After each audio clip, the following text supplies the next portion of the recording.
भयानक टेंशन थी। India Pakistan border जमीन पर एक घाव वायलेंस के खतरे से धड़क रहा था। दशकों से यह अनईजी ट्रूस बनी रही, लेकिन अप्रैल 23-25 की घटनाओं ने इस नाजुक शांति को चकनाचूर कर दिया।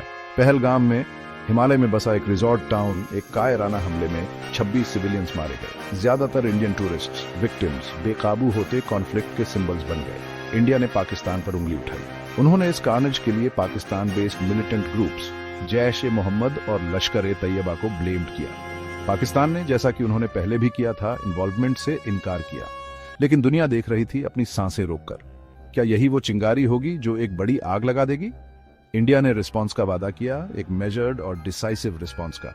दुनिया ने सांसें रोककर इंतजार किया कि यह रिटेलिएशन किस रूप में होगा। इसका जवाब 7 मई 25 को आया। इंडिया ने इसे ऑपरेशन सिंदूर कहा। यह एक ऐसा दिन था जो दोनों देशों की यादों में एच्ड रहेगा। एक ऐसा दिन जिसने 2 न्यूक्लियर आर्म्ड नेबर्स को ब्रिंक के करीब धकेल दिया। ऑपरेशन सिंदूर। ऑपरेशन सिंदूर स्विफ्ट और ब्रूटल था। इंडियन एयरफोर्स के जेट्स बॉर्डर के पार चीखते हुए गए। उनके टारगेट्स पाकिस्तान और पाकिस्तान एडमिनिस्ट्रेड कश्मीर में 9 लोकेशंस। ये रैंडम स्ट्राइक्स नहीं थे।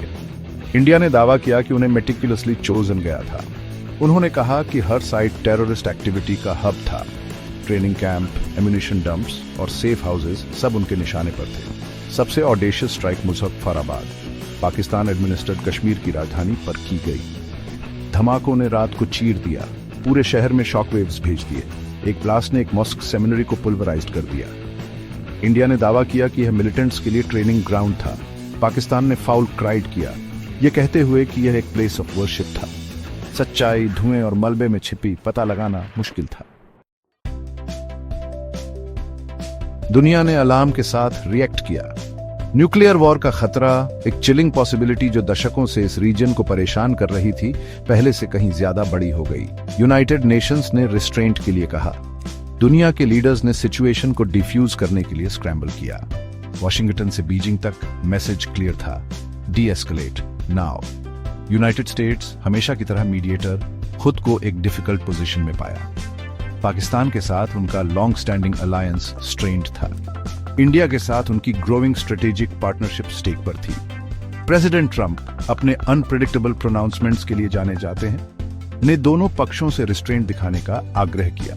लेकिन इतने रॉ एंगर और ग्रीफ के सामने उनके शब्दों का कोई वेट नहीं लग रहा था। सेक्शन 4 बाद में और एनालिसिस। धूल जम गई, डिस्ट्रक्शन और रिक्रिमिनेशन का निशान छोड़ गई। कैजुअल्टी फिगर्स डिस्प्यूटेड रहे। पाकिस्तान ने दावा किया कि स्ट्राइक्स में दर्जनों सिविलियंस मारे गए। इंडिया ने कहा कि केवल टेररिस्ट इंफ्रास्ट्रक्चर को टारगेटेड किया गया था। सच्चाई, जैसा कि अक्सर वॉर में होता है, शायद कहीं बीच में थी। इकोनॉमिक फॉलआउट इमीडिएट और सिवियर था।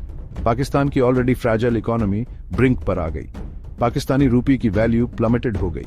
फॉरेन इन्वेस्टमेंट ऑलरेडी स्कैर्स रातों रात ड्राई अप हो गया। इंडिया ने भी पिंच महसूस किया। स्टॉक मार्केट टम्बल्ड, नेशन को ग्रिप करने वाली अनसर्टेनिटी को रिफ्लेक्ट करता है। सेक्शन 5 खत्म, फ्यूचर काया है। ऑपरेशन सिंदूर ने इंडिया पाकिस्तान कॉन्फ्लिक्ट में एक डेंजरस एस्केलेशन को मार्क किया। इसने पीस के इल्यूजन को तोड़ दिया। हाउएवर फ्रेजाइल, इसने रीजन की वॉलेटिलिटी के स्टार्क रिमाइंडर के रूप में काम किया। दुनिया ने बेटेड ब्रेथ के साथ देखा, यह उम्मीद करते हुए कि कूलर हेड्स प्रिवेल करेंगे, लेकिन अंडरलाइंग टेंशंस बने रहे।